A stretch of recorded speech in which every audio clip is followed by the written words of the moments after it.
Good morning, dear students.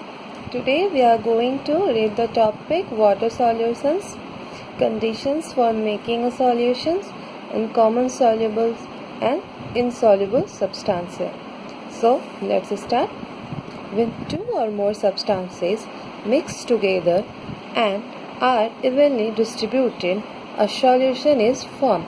जब दो या दो से अधिक सब्सटेंस को जब हम एक मिक्स करते हैं एक साथ एंड आर इवनली डिस्ट्रीब्यूटेड और वो इवनली वो डिस्ट्रीब्यूट किए जाए तो तब जो है वो सॉल्यूशन जो है वो फॉर्म करता है.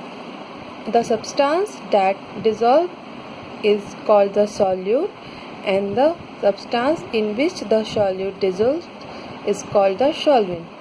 वैसा सब्सटेंस जो कि जिसे हम घोलते हैं उसे हम सॉल्यूट कहते हैं और वो सब्सटेंस जिसमें कि जो सॉल्यूट है सॉल्यूट घुलता है उसे हम सॉल्वेंट कहते हैं. जैसे अगर हम वाटर में वाटर और चीनी का घोल बना रहे हैं तो जो चीनी है वो चूँकि हम वाटर में घोल रहे इसलिए चीनी को हम सॉल्यूट बोलेंगे, पर जो वाटर है जिसमें कि चीनी को घुलाया जा रहा है वो सॉल्वेंट कहलाएगा. ए solute and solvent together form a solution. तो एक सॉल्यूट और सॉल्वेंट दोनों जो है वो जब टुगेदर फॉर्म करता है तो सॉल्यूशन बनता है. You can dissolve many substances in water. Observe the picture given alongside. तो हम जो है वाटर में बहुत सारे सब्सटेंस को जो है वो डिजॉल्व कर सकते हैं. तो आपके बुक में एक साइड में एक पिक दिया है जिसको देख के आपको इसके बारे में जानकारी मिलेगी. A spoon of salt is mixed in a beaker of water and stirred. एक स्पून साल्ट का एक बीकर में जो है हम पहले वाटर लेंगे फिर उसमें एक स्पून साल्ट का हम डालेंगे फिर उसको हम स्टिर करेंगे, मिलाएंगे. The salt dissolves in water completely and forms a solution. तो वो जो साल्ट है वो उसमें completely dissolve हो गया और वो एक solution बनाया. Similarly, sugar also mixes with water to form a solution. उसी तरह शुगर जो है वो भी वाटर में उसी तरह से मिल जाता है और वो भी एक सॉल्यूशन बनाता है. Here salt and sugar are the solutes. तो यहाँ पे साल्ट और शुगर जो है वो सॉल्यूट्स है क्योंकि उसको वाटर में हम घोल रहे हैं. And water is the solvent और जो वाटर है वो सॉल्वेंट है क्योंकि उसमें जो सॉलिड सब्सटेंस है शुगर और सॉल्ट उसको उसमें घुला जा रहा है. And the salty and the sweet water are the solution. और उन दोनों के मेल से जो साल्टी और स्वीट वाटर बना अलग अलग तो वो सॉल्यूशन कहलाते हैं. After making the solution sugar और salt will not be visible in the solution. जब हम सॉल्यूशन बनाते हैं तो जो शुगर होता है और जो साल्ट होता है वो हमें दिखाई नहीं देता है. Alum and honey also form solution in water. Alum जो है और जो हनी है वो भी जो है वो वाटर में सॉल्युबल होता है. Water is called a universal solvent. Water जो है उसे हम यूनिवर्सल सॉल्वेंट कहते हैं. As it dissolve many different solutes in it. क्योंकि इसमें जो है डिफरेंट सॉल्यूट्स जो है वो इसमें डिजॉल्व हो सकते हैं. So water is called universal solvent.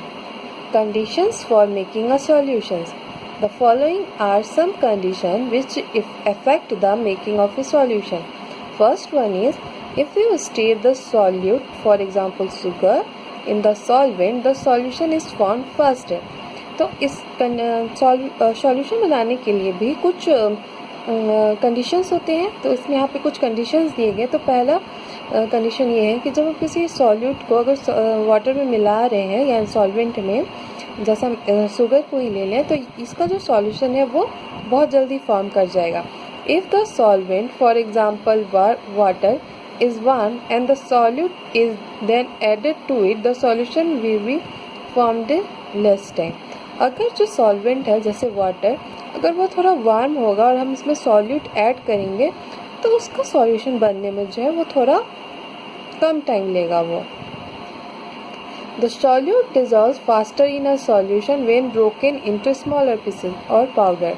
अब जो सॉल्यूट है और भी ज़्यादा फास्टर होगा सॉल्यूशन में सॉल्यूशन बनाएगा, सॉल्वेंट में आसानी से घुल जाएगा जब हम इसे छोटे छोटे टुकड़े में कर देंगे या फिर उसका पाउडर बना लेंगे. जैसे अगर चीनी चीनी जो है वो क्रिस्टल रूप में अगर रहता है, दानेदार रूप में रहते हैं, तो उसे घोलने में उसको स्टीर करना पड़ता है, उसको घोलने में थोड़ा समय तो लगता है।